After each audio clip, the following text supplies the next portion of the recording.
Have you ever found yourself scrolling, through your social feeds or maybe just people watching, and you're just struck by how intricate Gen Z presents itself Oh, with absolutely. their fashion, their online stuff? hmm It feels like every detail is a statement. And hmm it makes you wonder, right? Is this just showing off or is it like something deeper going on? So that's exactly what we're getting into in this deep dive. Yeah. We're trying to unravel this whole complex world of, well, what people are calling Gen Z's show-off culture. Right. We've been looking through a bunch of sources, research, online debates, even stuff Gen Zers are saying themselves. Right. Like, just trying to understand the roots, how it shows up and what it all means for individuals, for society. And we're definitely not just aiming for a simple definition today. No. The idea is to get a really full picture. Yeah. Not just what it looks like, but why now? How does it actually play out in ways that might surprise you? And crucially, what does it mean for you? Whether you're seeing it, living it, adapting to it. Right. We want to pull out those nuggets of knowledge that really offer some clarity, maybe even change how you see things. Okay, so let's start peeling back the layers then. The big question first. What is this show-off culture we're actually talking about here? Well, at its heart, you could call it performance as identity. Performance as identity. Okay. Think about it. This is a generation that grew up online. Life isn't always seen as private. It's more like a personal brand you're constantly managing. So even stuff that seems really raw, like a spontaneous TikTok or one of those photo dumps, often it's actually carefully curated to look authentic. Ah, okay, so that's the paradox. Exactly. Even the imperfection becomes another layer of performance. It's deliberate choice to project a certain image. That feels quite different from earlier generations. I mean, millennials, maybe. Yeah. You saw more obvious stuff, designer bags, fancy trips, that kind of thing. Yeah. Much more overt flaunting, you could say. Yachts and logos. Gen Z's version of conspicuous consumption is often way subtler. So how does that performance identity really differ then? Is it signaling different values, not just wealth? That's a great way to put it. It is less about just pure wealth display.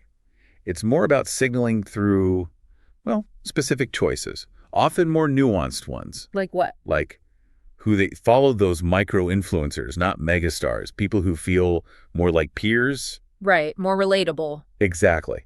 Or their very specific aesthetic tastes, their interest in, say, boutique travel experiences instead of big resorts. Or even, and this is interesting, things like witty out-of-office messages at work. Huh, really? Even that? Yeah. It's all about showing off a certain kind of knowledge or access or just a specific vibe rather than just, how much money you have. Okay, I think I'm getting a clearer picture of the what.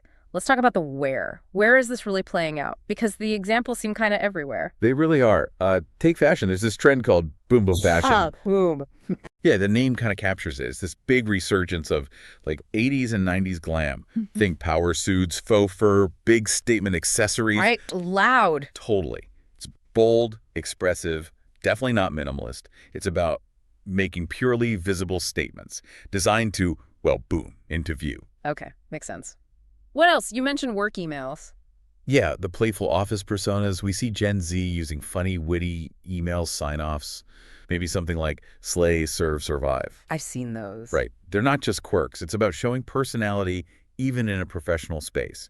It signals identity, personal boundaries, maybe in a way older generations wouldn't done. Definitely unconventional for some workplaces. For sure.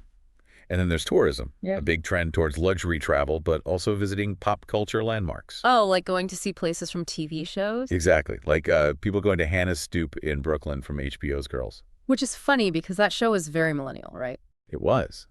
But there's this nostalgia element, a nostalgia for what feels like authentic cultural markers. And crucially, it's about performing that experience online for everyone else. Okay, understanding the what and where helps. But this is where it gets really interesting for me. The why. Why now? Why is this culture thriving? And why does it seem to generate so much debate? It feels quite polarized sometimes. It absolutely does. Yeah. And that brings us right to what you could call the authenticity paradox. The authenticity paradox. So Gen Z seems to have this deep craving for authenticity. They want what feels real, but the tools they use, filters, editing apps, the whole digital environment, mean that even the raw aesthetic often gets hyper-curated. polished. So it looks real. Exactly, but it's still constructed, designed to achieve an effect. That's the paradox. Even imperfection is often a performance. And who's influencing this? You mentioned micro-influencers earlier. Yes, that's a huge part of the why. They're not primarily looking at the huge celebrities with millions of followers. They're connecting more with these pure micro-celebrities, people with maybe 10K to 100K followers. Because they feel more genuine, relatable. Precisely. It's like the popular kids at school, but, globalized. It feels aspirational, but maybe more achievable, more relatable, As like you say. And are there bigger forces at play? Economic, psychological? Or definitely. You can't ignore the economic context. Think about the uncertainty, especially post-pandemic. Right. In that environment, flashing a certain style can signal security optimism. Ah, interesting. So it's not just look how rich I am. Not necessarily. It's more like signaling you're stable, you're hopeful, you're aspirational. Despite everything, it becomes this kind of display of resilience almost, like future-proofing your image. So let's bring in some voices. What does this actually mean to the people living inside this culture? What are they saying in these sources we looked at? Well, the online discussions are really revealing. We looked at Reddit, the India Tech Forum specifically. Okay. And users there were talking about exactly this. One person commented something like, we're highly succumb to this capitalistic-driven psychology. Strong words. Yeah. And another person added, pretty bluntly, that people are going to buy Apple products because they simply want to show they are better. So it really points to that perceived pressure, the need to display status. But is everyone buying into it?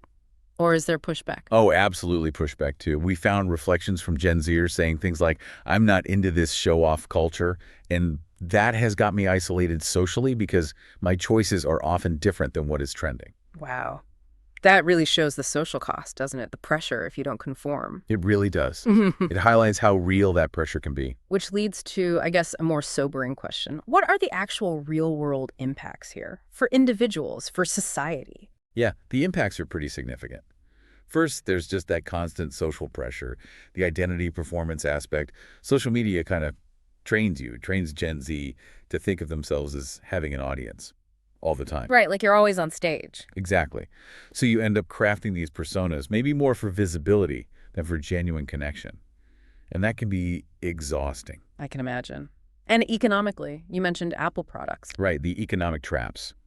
This show-off trap idea, it encourages spending on things that boost your image, maybe over things that offer real long-term value. Is there advice on how to handle that? Yeah, some sources mention strategies, like the buy it twice rule. Buy it twice. Well, the idea is if you want something impulsively, make yourself wait, say 30 days.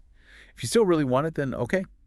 But it helps resist that immediate image-driven purchase. That's practical. Makes sense. And then critically, there are the mental health implications. Yeah, I was wondering about that. That constant performance, the pressure, it seems likely to fuel anxiety. And we already know from research that many Gen Zers report higher stress, more anxious feelings, especially around social media. That gap between the curated online perfection and messy real life. Exactly. That gap can feel huge and pretty damaging. Now, it's fascinating how this all plays out in broader society, especially, between generations. There's often some friction there, isn't there? Oh, definitely. Older generations often really struggle to understand it. Yeah. Parents or maybe boomer colleagues at work. Yeah. They might see Gen Z's style and just interpret it as, I don't know, laziness or maybe inauthenticity. Instead of seeing it as self-expression. Right. It's often not recognized as creative self-expression. It gets misread as a lack of seriousness or professionalism, and that obviously creates friction. But some institutions are getting it right. You mentioned brands earlier. Yeah, there's also adaptation happening. Some brands, some workplaces, they're pretty savvy. They're actually embracing the trend, sometimes even mimicking it in their marketing or their internal company culture. Think about those creative out-of-office emails that suddenly go viral. Oh. Or, museums making TikToks using Gen Z slang. They see the power in it, and they're definitely leveraging it. So if we zoom out again, how are people actually navigating this whole landscape? Are they mostly trying to break free from it or finding ways to work within it, maybe make it their own? It really seems to be a mix, and there's a lot of debate about it, especially in online forums and threads. Yeah. You definitely find people, maybe digital minimalists, arguing about it. Is it shallow? Does it just reflect deeper consumerism? And you hear from people who feel well, kind of trapped by it. Yeah. Even if they participate, they don't fully agree with it deep down. So what are the strategies then for navigating it more mindfully? Well, the sources point towards mindful engagement. Things like, yes, practical budgeting, but also more self-reflection. Asking yourself why you want to buy something or post something. What's the real motive? Trying to separate genuine expression from just performing. Exactly. Distinguishing between what feels truly you and what's just driven by that external pressure, that performative consumption. It's about building maybe a more resilient sense of self in the face of it all. Okay, so let's try and wrap this up. If we summarize the core insights from this deep dive, Gen Z's show-off culture seems like this really complex mix. It's part authentic aesthetic, part carefully curated performance for attention, for identity. Right. And driven by growing up digital, by economic uncertainty, and just the sheer force of the attention economy we all live in now. Where engagement is basically currency. Exactly. And the impacts are so varied. We talked about the peer-driven spending, the potential mental health strain, Yeah. but also how it shows up as creative self-expression, even in unexpected places like work. Yeah. And it causes that generational friction, definitely. But at the same time, it's being adopted and used by savvy brands and institutions. So here's maybe a final thought for you, listening. Given everything we've unpacked, how does understanding this performance as identity shift your perspective? Especially on what authenticity even means today in this super hyper-connected world. And maybe how might that influence your own choices around self-expression, around consumption, especially when, let's face it, we're all performing to some extent online. It's definitely something to think about. Maybe the next time you're scrolling or just observing the world around you, you'll notice those subtle signals differently, that curated authenticity. Or perhaps it makes you reflect a bit more on your own digital footprint. It's an invitation, really, to keep diving deeper into these nuances yourself.